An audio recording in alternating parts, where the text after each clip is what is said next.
To avoid burning your Hawaiian pizza, cook it on aloha temperature. That's exactly what we'd say in the Hawaiian Islands. Cook the pineapple pizza on a lower temperature. Okay, here's the deal. In Hawaii, apparently they practiced a sort of ritualistic cannibalism in reference for the deceased, like you're taking into you your old relative. I don't know how true that is. The term long pig apparently used to describe human beings because they tasted like pig, and there's an idea that pre-flood man might have engineered pigs with a hybrid human DNA, and perhaps that's why they're not kosher. I don't know about any of that. You see, when you're looking into information online and elsewhere, you're going to deal with a lot of static, a lot of propaganda.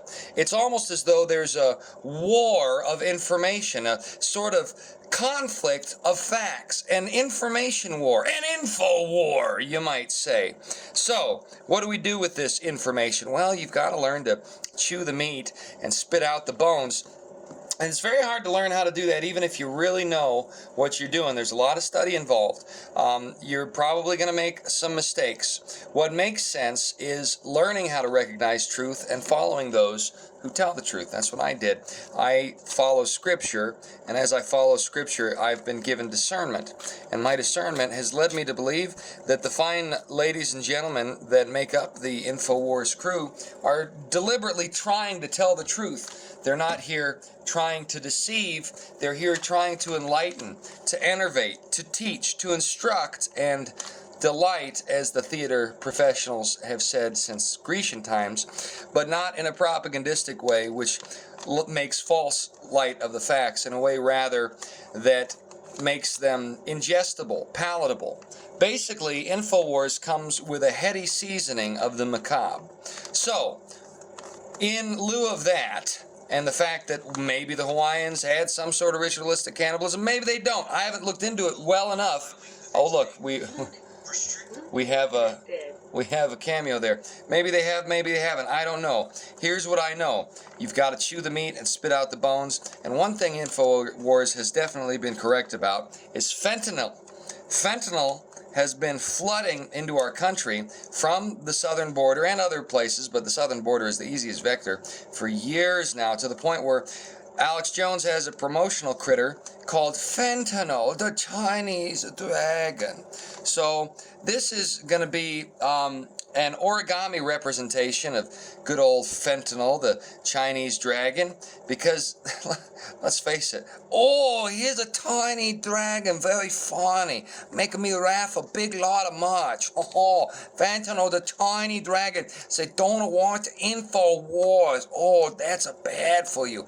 But let's be honest, China, I don't know if you realize this, it was England who sent opium to your country, okay? Look, just because we're white doesn't mean we look the same, all right? China, with your fentanyl, the Chinese dragon. So, in making fentanyl, the Chinese dragon, we've made our traditional diamond fold, but instead of making a straight grack here, we're just going to fold this, because this little guy right here is going to be turned inside out. But we've got to make our diamond fold first. So we do those, right? Oh, make sure that's good.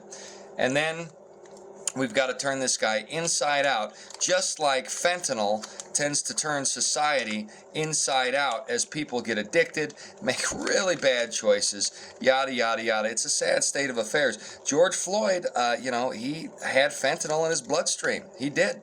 Now, was that the cause of death? In my opinion, yes. And we're in a free country. I can say that without getting a strike. If I get one, that'll show you guys something about how free or not free our country is.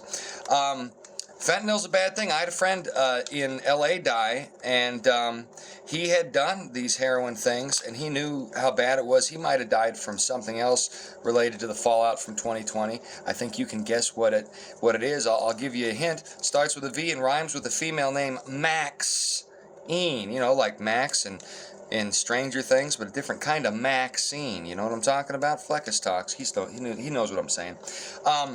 Point being, I had another friend who actually did.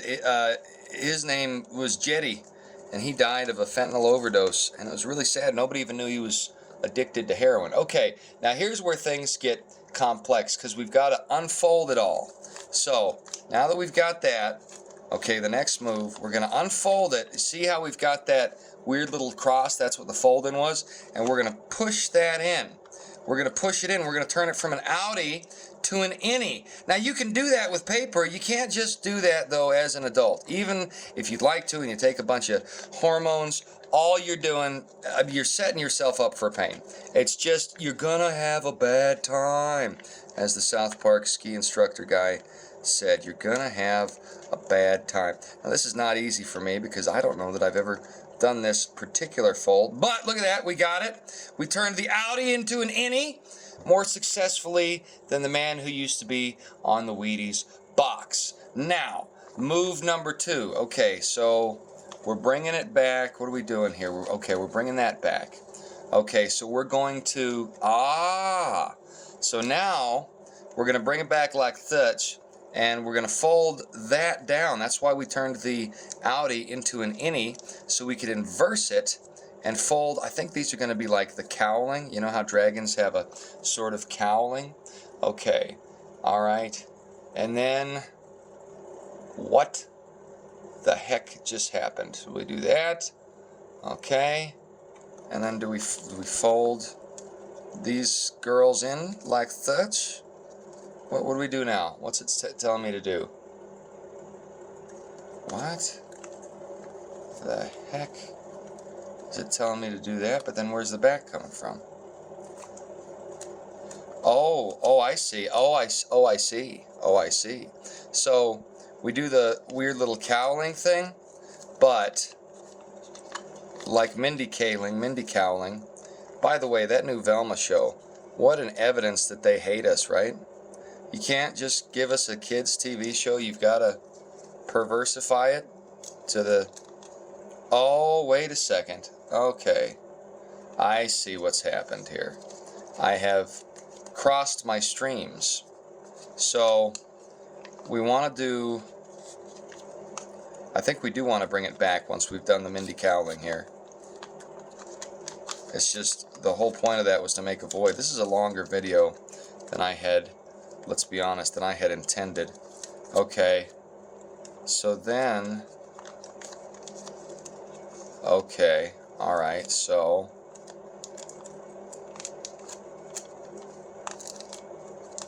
it's saying do that and do that, I believe is what it's saying. Okay.